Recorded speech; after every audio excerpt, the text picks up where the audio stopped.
नमस्कार किसान भाइयों, आप सभी का स्वागत है फार्मिंग ज्ञान चैनल में। किसान भाइयों, धान की फसल में पहली यूरिया कितने दिन के बाद प्रयोग करनी चाहिए और क्या आपको मिक्स करके डालना चाहिए, और आज हम इसी पे बात करेंगे। किसान भाइयों, आप लोग यह वीडियो अंत तक पूरा देखें। अगर आप हमारे चैनल पर नए हैं, पहली बार वीडियो देख रहे हैं, तो चैनल को सब्सक्राइब कर लें, घंटी को प्रेस कर दें। किसान भाइयों, धान की फसल की रुपाई जैसे कंप्लीट हो चुकी है, तो पहले मैं स्पष्ट कर देना चाहता हूं किसान भाइयों, जो पहली यूरिया का तरीका होता है वो सब जगह अलग अलग लागू होता है। तो किसान भाइयों, जैसे कि धान की फसल जो है, आप रुपाई करने से पहले किसी भी खाद का प्रयोग नहीं करना चाहिए। कुछ किसान भाई सूखे में प्रयोग करके ही रुपाई करते हैं, तो ये मैं स्पष्ट कर देना चाहता हूँ कि पहले किसी भी फर्टिलाइज़र का प्रयोग न किया जाए।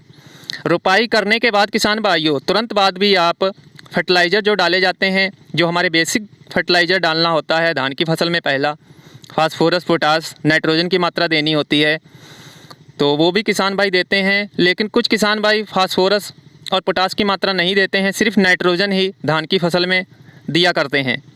तो किसान भाइयों, जैसे कि आपकी धान की कंप्लीट हो जाए रुपाई, उसके बाद जो फर्टिलाइज़र प्रयोग किया जाता है, तो वह मैं वीडियो पहले ही अपलोड कर चुका हूँ। आई बटन में मिल जाएगा, नीचे डिस्क्रिप्शन में लिंक भी दिया, वह वीडियो भी आप देख सकते हैं। कितनी डोज देनी चाहिए, फास्फोरस पोटास की मात्रा कितनी कितनी देनी चाहिए बेहतर ग्रोथ के लिए।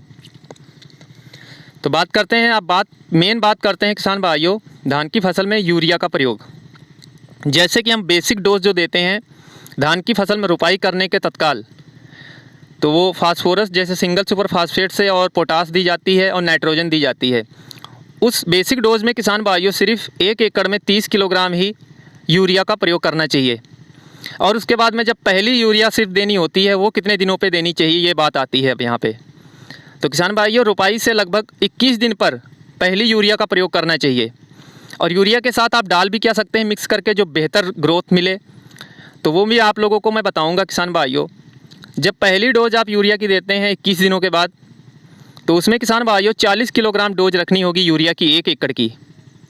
साथ में किसान भाइयों, अगर आपके खेत में आयरन की कमी है, जैसे लोहा तत्व की कमी आ जाती है, कहीं कहीं पे दिखती है, तो आप जो फेरस सल्फेट मार्केट से आता है 19% वाला, उसको आप उसी यूरिया में मिक्स करके भी डाल सकते हैं किसान भाइयों, 2 किलोग्राम प्रति एकड़।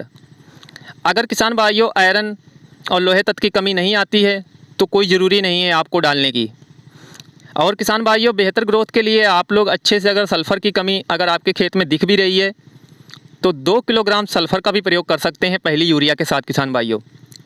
अगर आप किसान भाइयों माइक्रो न्यूट्रन जो मार्केट में आते हैं, 5 किलो के पैकेट भी आता है उसका, सारे माइक्रो न्यूट्रंस उसके अंदर होते हैं। 20 दिनों की जब 21 दिनों पे आप पहली यूरिया दें, उसके साथ आप 5 किलोग्राम माइक्रो न्यूट्रंस भी मिक्स कर सकते हैं। यूरिया का प्रयोग शाम के समय होना चाहिए किसान भाइयों। और किसान भाइयों, जो मैंने आप लोगों को सल्फ़र और माइक्रो न्यूट्रंस और फेरस सल्फेट के बारे में बताया है, आपको सिर्फ एक ही मिक्स करना होगा, ना कि मैंने तीनों आप लोगों को बताए हैं, तीनों को मिक्स नहीं करना होगा किसान भाइयों। हाँ किसान भाइयों, वहाँ पे भी ये ज़रूरी नहीं होता है। अगर आपके खेत में किसी भी पोषक तत्व की कमी नहीं दिख रही है, तब किसान भाइयों उस स्थिति में आप बिल्कुल भी मिक्स ना करके प्रयोग करें, सिर्फ यूरिया का ही प्रयोग करना होगा। मैं आप लोगों को स्पष्ट से बता रहा हूँ, इस चीज़ को भी किसान भाई नोट कर लें। और किसान भाइयों, धान की फसल में जो 5 सेंटीमीटर से अधिक पानी ना रखें। अधिक पानी रखने से किसान भाइयों कल्लों का विकास रुक जाता है। कुछ किसान भाई 5 सेंटीमीटर से अधिक खेत के अंदर पानी को भर के रखते हैं, तो ये बात भी किसान भाइयों ज़रूरी ध्यान में रखें। और अगली जानकारी आप लोग ज़रूर देखें, हमारी धान की फसल में जो खरपतवार उग जाते हैं, उनको रोकथाम कैसे किया जाए एक स्प्रे के अंदर, और किसी प्रकार का धान की फसल पर इफेक्ट भी नहीं होगा, वह वीडियो आने वाला ज़रूर देखें। जानकारी अच्छी लगी हो तो लाइक